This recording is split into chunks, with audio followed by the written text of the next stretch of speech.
The phone jangled me awake, dragging me from a dream I couldn't quite grasp.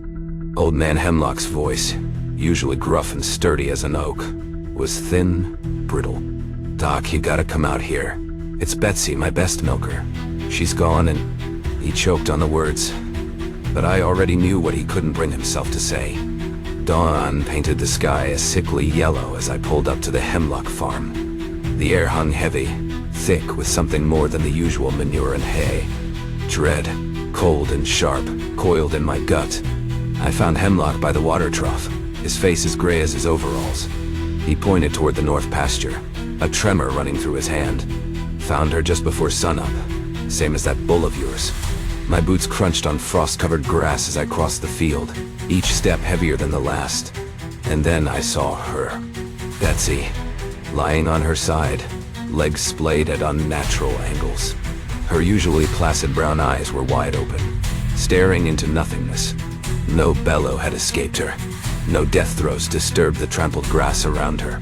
It was as if she'd simply ceased to be. The smell hit me then, a gut-churning blend of copper and burnt meat.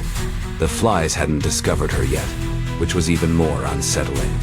Like whatever had taken her had erased its own presence, leaving only this chilling tableau. Hesitantly, I knelt beside the carcass, my stomach churning with a sickening cocktail of pity and dread. The wound gaped open beneath her jaw, a grotesque parody of a smile. It was a mirror image of what I'd seen on Brutus. A surgically precise incision, edges cauterized, bone gleaming beneath. No blood, no tearing. Just this emptiness. My hand trembled as I reached for my phone, needing to call Brody, tell him this wasn't coyotes, wasn't some feral dog. But as I flipped open the phone, a flicker of movement at the edge of the tree line snagged my eye. Something dark, shapeless, darted behind a stand of pines. An unnerving prickle ran up my spine. I was being watched. Brody, all 200 pounds of him squeezed behind his desk, looked like a beached whale in a khaki uniform. He picked up the phone, his voice a bored monotone. "Sheriff Brody. Yeah, I know, Earl. 2 more chickens, right? Look, I told you it's foxes. We're overrun with them this time of year." He hung up, a sigh escaping his lips like air from a punctured tire. I gripped the back of the chair across from him, the plastic cool against my sweaty palms. "Brody, you gotta listen to me. This isn't foxes. You saw Brutus. You saw what happened to Betsy." He leaned back, the chair creaking precariously, and fixed me with a weary look. "And you, Doc, need to lay off those late-night medical journals. Your imagination's running wild. For God's sake, Brody, they were practically dissected. Organs missing, cuts cauterized. There wasn't a drop of blood on the ground." My voice came out higher than intended, laced with a desperation I couldn't mask. He just chuckled, a rumbling sound deep in his belly. "Listen, Doc, you're good at what you do, patching up the farmers after they fall off a tractor, or sew up a kid who got too close to barbed wire. But this is out of your league. It's nature, red in tooth and claw. Happens all the time." His words, meant to reassure, did the opposite. A knot of fear tightened in my chest. He wasn't taking me seriously. No one was. This town, tucked away in the folds of these hills, lulled into a false sense of security. They didn't understand. Something was out there, in the shadows beyond the porch lights. Something hungry and calculating. And it was only a matter of time before it came back for more. The silence after Brody's dismissal was heavier than a coffin lid. I walked back to my clinic, the air thick with the smell of impending rain and something else. Something insidious I couldn't quite place. The phone began its eerie serenade just before supper. Mrs. Gunderson, her voice a panicked screech. Her Labrador, Buster, gone. Vanished from her fenced-in yard. No sign of a struggle, no bark, no whimper. Just an empty collar lying in the damp grass. Sleep that night was a distant country. Every rustle of leaves outside my window sounded like claws scraping on the shingles. Every hoot from a distant owl felt like a whispered threat. Then came the Peterson's mare, a prized Arabian found in the pre-dawn light, her sleek body as still and cold as marble. The same impossible wounds, the same surgical precision that left even veteran rancher Pete speechless. The unease that had been a low hum in the back of my mind cranked up to a full-blown symphony of dread. The slides I'd taken from Betsy and Brutus, the ones I'd studied until my eyes ached, showed a cellular structure I'd never encountered before. Clean cuts, cauterized at a microscopic level.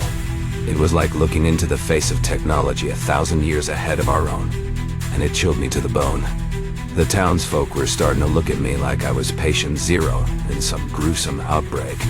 Their fear, thick and cloying as chimney smoke, clung to me. I needed to offer them something, some shred of evidence beyond my gut feeling and the chilling microscope slides. So, I did what any sane man on the verge of a nervous breakdown would do. I started digging. Old newspapers, town records, anything that might offer a clue. A precedent for the macabre ballet playing out in our fields. The library, usually a haven of dust and quiet, felt different now, the air heavy with unspoken anxieties. I pored over weather reports, astronomical charts, even those ridiculous supermarket tabloids filled with alien abductions and cattle mutilations. It was in a faded leather-bound volume from 1954 that I found it. An article about a string of unexplained animal deaths in a town just 30 miles south of us. Same MO, same surgical precision, same hushed whispers attributing it to something inhuman. The article mentioned a name, barely legible on the yellowed paper, Professor Eugene Crane, a researcher at the nearby state university.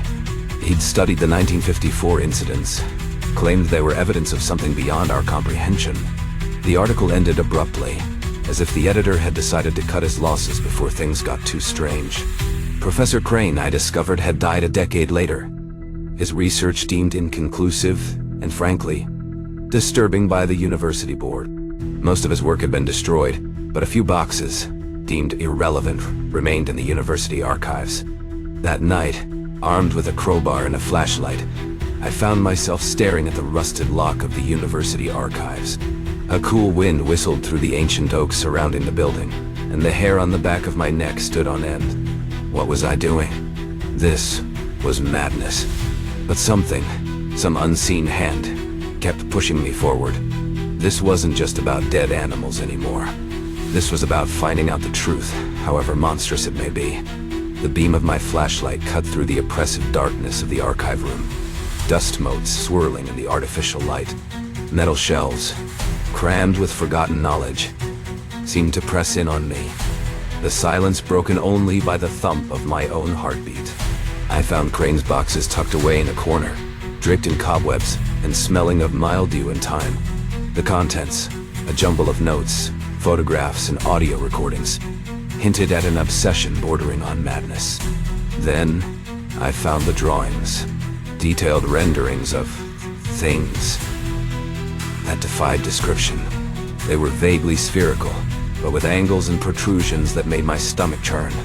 One sketch, labeled Nocturnal Visitation, showed the orbs hovering over a terrified herd of cattle, beams of light emanating from their undersides. A chill, colder than the stale air of the archive, shot down my spine. This wasn't some elaborate hoax, some academic delusion. Crane had seen them too. Suddenly, the room felt colder. The air, thick with dust and the weight of forgotten years, crackled with an unseen energy. I could feel eyes on me, watching, judging. Spinning around, I swung the flashlight beam across the stacks, my heart hammering against my ribs. Nothing, just shadows and dust, and the echo of my own fear. I told myself it was nerves, that the weight of Crane's discoveries was playing tricks on my mind. But deep down, a primal fear, the kind that slept in your bones and woke with bared teeth, told me I wasn't alone. As I reached for another box, a high-pitched whine sliced through the silence, the fluorescent lights above flickering erratically. The hair on the back of my neck stood on end. The smell of ozone, sharp and metallic, stung my nostrils. And then, through the dusty window, a light appeared. Not the warm glow of a car's headlights, but something cold, otherworldly. The light intensified, bathing the room in an eerie, pulsating glow. I was frozen, paralyzed by a fear so profound it felt like a physical presence. It was outside, watching me, and I knew, with chilling certainty, that this time, I wouldn't be leaving alone. The drive back to town was a blur, fueled by adrenaline and a creeping dread that tightened its grip with every mile. I left Crane's files behind, a physical tether to a reality I no longer understood. My hands trembled, the steering wheel slippery beneath my clammy palms. I could still feel the pressure of that light, a cold, calculating intelligence behind it. The answering machine blinked insistently when I stumbled back into my darkened clinic. 12 missed calls, each one a nail hammered into the coffin of normalcy. Brody's voice, strained, laced with something close to fear, filled the room. The miller's boy, gone, snatched right out of his bedroom window, his parents claiming a blinding light in a high-pitched whine that set their teeth on edge. I sank into a chair, the leather cold and unfamiliar beneath me. It wasn't a fever dream. This was real. My world, the safe haven of my small town, was unraveling stitch by stitch, and I, the man who swore an oath to heal, could do nothing to stop the bleeding. The weight of responsibility, the crushing realization that I was fighting something beyond human comprehension, settled in my gut like a lead weight. A wave of nausea hit me, and I stumbled towards the sink, retching bile into the stainless steel basin. The fluorescent lights buzzed overhead, their sterile glow a poor imitation of the sun. Looking at my reflection, the face staring back was haggard, shadowed with a fear I'd never known before. This was more than just a case, more than some academic puzzle to be solved. This was a fight for the very soul of our town, and I, armed with nothing but a microscope and a growing sense of dread, was the only one who seemed to recognize the enemy. The arrival of the FBI brought with it a wave of activity that felt deceptively reassuring. Men in dark suits and crisply ironed shirts, faces etched with a professional detachment that hinted at too many gruesome crime scenes, descended upon our small town.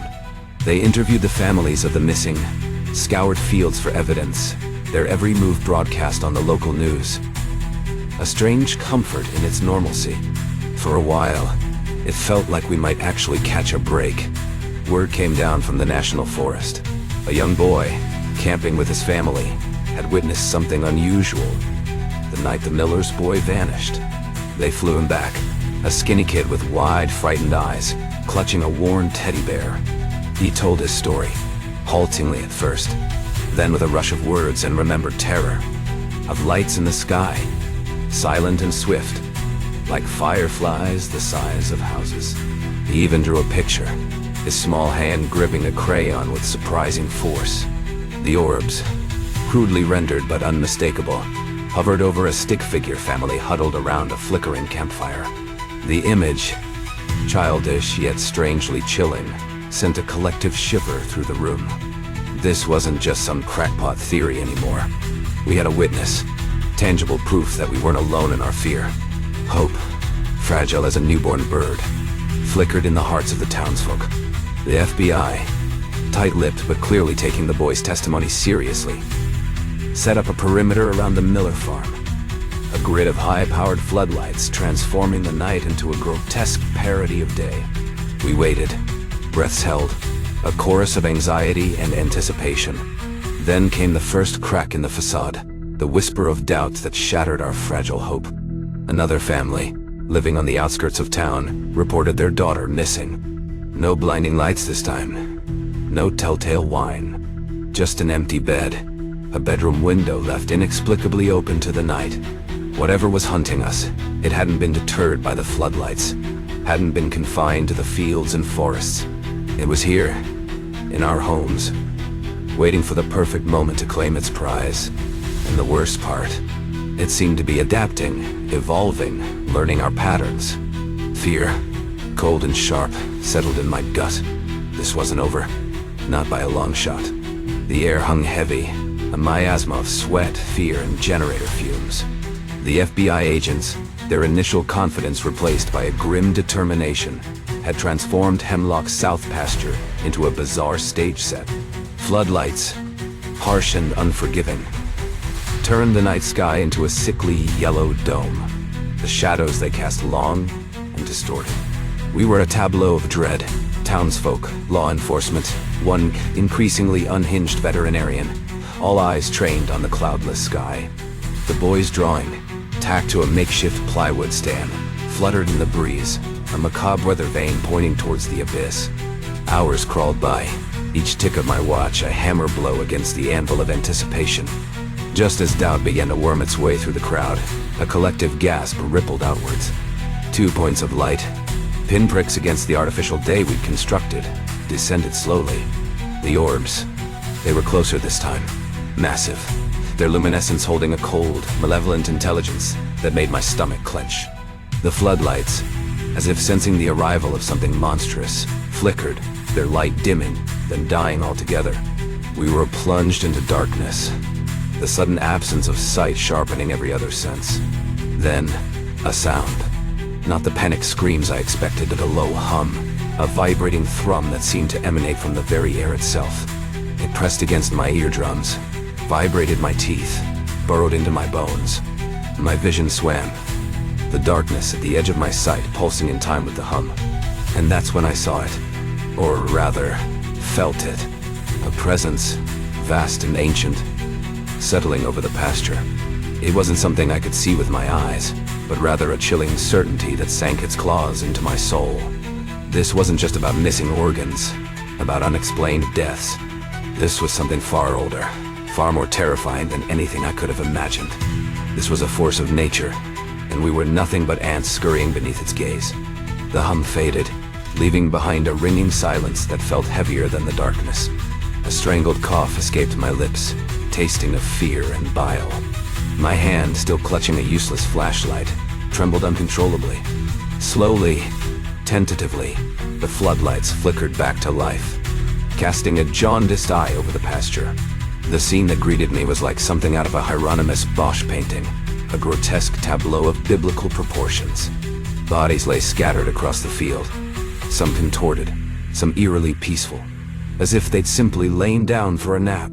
Their faces frozen in masks of terror or slack-jawed surprise were already as white as bone. But it was the silence that truly chilled me. The absolute absence of any sound save for the distant thrum of the generators. No moans, no cries for help. Not even the chirping of crickets dared to break the spell. The FBI agents, their faces etched with a horror that no training manual could have prepared them for, stumbled through the carnage, their movements mechanical, disbelieving. I saw Brody near the tree line, his face ashen, his shoulders slumped as if carrying an invisible weight. He looked like a man who'd just witnessed his faith crumble to dust. The smell hit me then, a sickening wave of ozone and burnt meat. The metallic tang of blood painting the air. I stumbled back, my hand flying to my mouth, my stomach churning with a primal fear that had no name.